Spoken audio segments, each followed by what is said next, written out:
वंदे मातरम।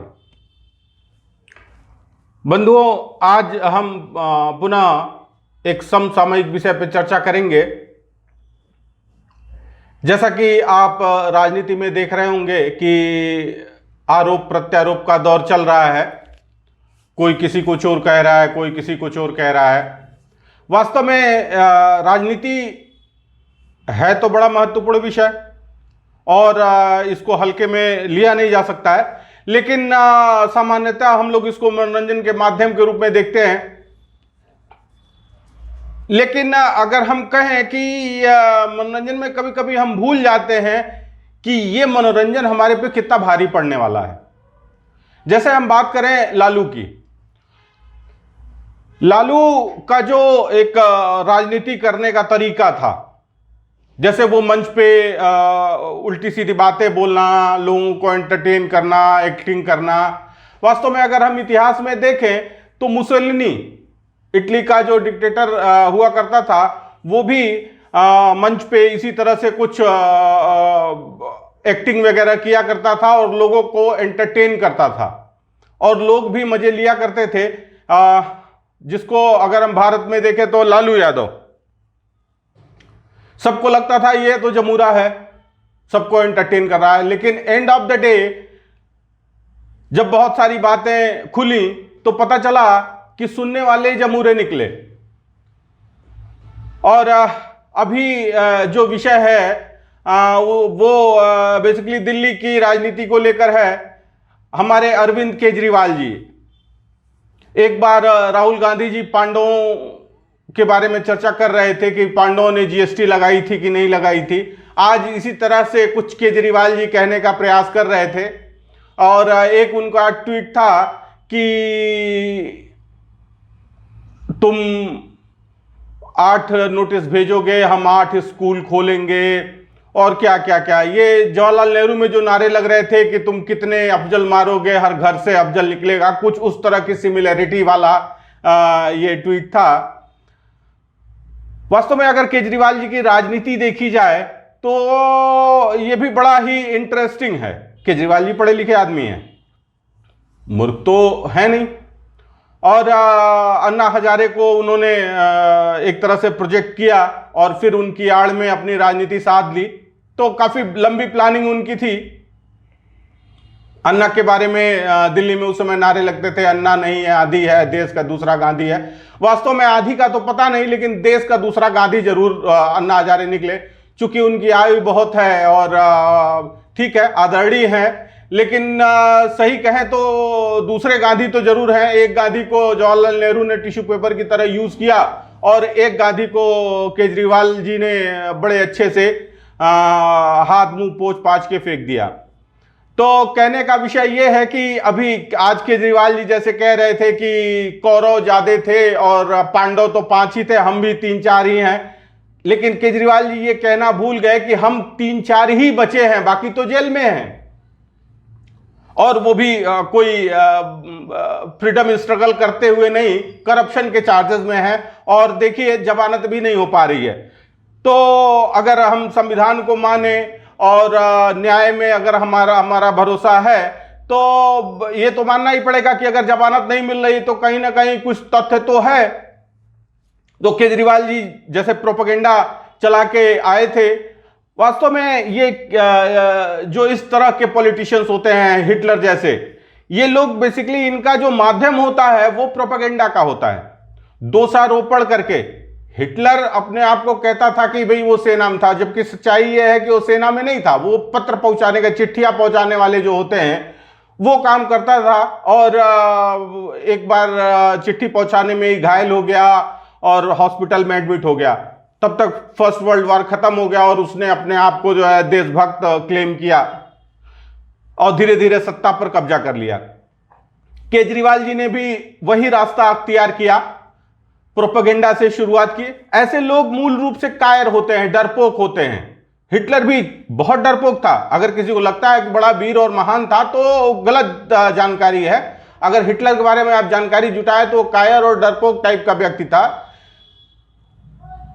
पर्ची निकली और ये हुआ कि भाई प्रेसिडेंट को रिजाइन कराने के लिए कौन जाएगा, तो हिटलर का नाम निकल गया और गन पॉइंट पे रेजिग्नेशन लेना था।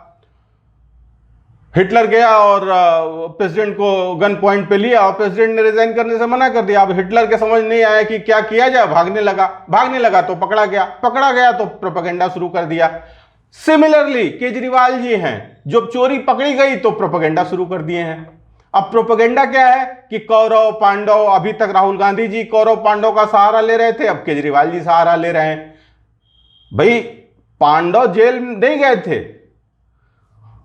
तो कहने का तात्पर्य यह है कि ये जो प्रोपेगेंडा पॉलिटिक्स है, एक विक्टिम कार्ड पॉलिटिक्स, ये हिटलर भी यही करता था कि भाई उसने प्रोपेगेंडा फैलाया कि जो फर्स्ट वर्ल्ड वॉर में जर्मनी की हार हुई या जो जर्मनी इस हाल में पहुंचा उसके लिए ज्यूज रिस्पॉन्सिबल है, और उन्होंने ज्यूज का नरसंहार शुरू किया, होलोकॉस्ट जिसे बोलते हैं।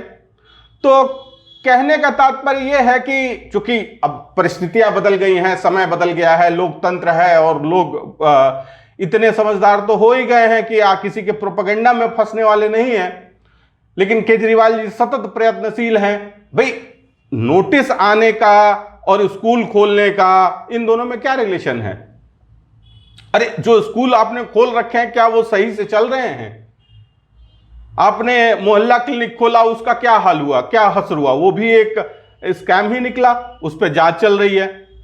तो कहने का तात्पर्य यह है कि यदि आप चोरी करते पकड़े गए तो फिर आप कौरव पांडव और बाली और सुग्रीव की बात करने लगिए, जो कि कहीं से फिट नहीं बैठता है। आप फिट बैठाने की कोशिश कर रहे हैं। अब स्कूल खोलना है तो खोलिए, उसका नोटिस से क्या लेना देना है? भाई नोटिस आपको मिला है, आप जवाब दीजिए। अगर आपको बुलाया जा रहा है जांच के लिए, पूछताछ के लिए, तो जाइए आप जवाब दीजिए। अब आपके पास जवाब तो है नहीं, और डर, कायरता, वही सेम चीज है कि आप कायर हैं और कायरतावश भाई चूंकि चोरी किए हैं और चोरी किए हैं तो आप बचते फिर रहे हैं, और इस कायरता को किस चीज में ढक लिए हैं? विक्टिम कार्ड पॉलिटिक्स और प्रोपेगेंडा। ये दो आपके हथियार हैं, और इन हथियारों का उपयोग करके आप बचने का लगातार प्रयास कर रहे हैं। तो आज ये दो बातें बड़ी इंटरेस्टिंग रही। एक तो उनका ट्वीट, और दूसरा ये कि पांडव 5 थे और कौरव ज्यादा थे, तो हम भी पांडव हैं, 3-4 ही हैं। क्योंकि अब आधी बात उन्होंने बोला, आधी ये बात नहीं बताई कि 3-4 जेल में, और जेल में फ्रीडम स्ट्रगल करने तो गए नहीं थे। और उनका बैकग्राउंड भी, भाई संजय सिंह का बैकग्राउंड तो सबको पता है कि कहां से उठे और क्या करके यहां तक पहुंचे। मनीष सिसोदिया हो या सत्येंद्र जैन हो, ये लोग किन चार्जेस में हैं, और अब तो लोग धीरे धीरे भूलने भी लगे, इतना लंबा टाइम जेल में हो गया। तो ये जो वर्तमान की राजनीति है, ये मजेदार तो बहुत है, इंटरेस्टिंग तो बहुत है, लेकिन आप आनंद इसका जरूर लें, लेकिन आनंद लेते समय ये आनंद का हिस्सा ना बन जाए। इसको आप दूर से मनोरंजन की वस्तु समझ के देखें, इसमें हिस्सेदार ना बने। ये एक चेतना का विषय है कि आपको चैतन्य रहना है कि कहीं कौन कैसा जाल बिछा रहा है। प्रोपेगेंडा का हिस्सा ना बने। आप वास्तव में आपके आसपास क्या हो रहा है, भाई अगर सरकारी तंत्र कुछ कर पा रहा है कि नहीं कर पा रहा है, भाई मोदी जी क्या कह रहे हैं उससे कोई मतलब नहीं है। आपके जीवन में वास्तविकता में क्या परिवर्तन आ रहा है उस पर ध्यान दें। आज के 20 साल पहले से आज के समय को कंपेयर करें कि हर तरह से चीजें बेटर हो रही हैं कि नहीं हो रही हैं। तो हमारा बस इतना ही कहना था कि ये एक तरह से ट्राइड एंड टेस्टेड तरीका है प्रोपेगेंडा पॉलिटिक्स का, जो पहले आजमाया जा चुका है, और इसको हथियार बना के लोगों ने सत्ता हथियाई भी है। इवन लेनिन रूस में वो अपने को क्या फ्रीडम फाइटर कह के ही तो सत्ता में आया था, और उसके बाद डिक्टेटरशिप ऑफ प्रोलेटारियत के नाम पे उसने रूल किया, डिक्टेटर बना। उसके बाद स्टालिन था।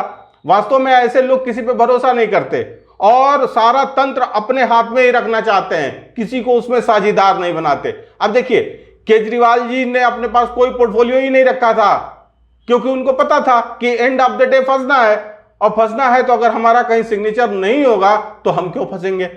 बाकी लोगों से सिग्नेचर कराया, बाकी लोग अंदर चले गए। और जो लोग इनके प्रोपेगेंडा में शामिल नहीं हो पाए या फिट नहीं बैठे उनको फेज आउट कर दिया। 75% आंदोलनकारी जो अन्ना मूवमेंट में थे वो कहां हैं आप देखें तो या तो बाहर हैं या तो दूसरे राजनीतिक दलों में अपना हित साध रहे हैं। तो कहने का तात्पर्य यह है कि राजनीति की जो वर्तमान स्थिति है उसका आनंद लें आप, लेकिन हमेशा सजग रहने की भी आवश्यकता है कि भाई कहीं ऐसा तो नहीं कि हम कुएं से निकल के खाई में गिरने वाले हैं। तो आज का विषय यही था। आज चूंकि हमने ये दो चीजें देखी तो हमको कई सारी चीजें रिकॉल हो आई और हमने आपके सामने इन विषयों को रखना ठीक समझा। हमारा विचार है ये, आप इससे सहमत असहमत हो सकते हैं, लेकिन विचार करने के बाद। तो हमारा पर्पज बस इतना ही रहता है कि इन विषयों को आप हल्के में न लें, इस पे एक बार चिंतन करें, मनन करें और फिर जो निर्णय पे पहुंचते हैं वो आपका निर्णय है। ये हमारा एक सोच की दिशा थी जो हमने आपके सम्मुख रखी। आप अपना विचार इस पे बना सकते हैं। आज के लिए इतना ही, धन्यवाद।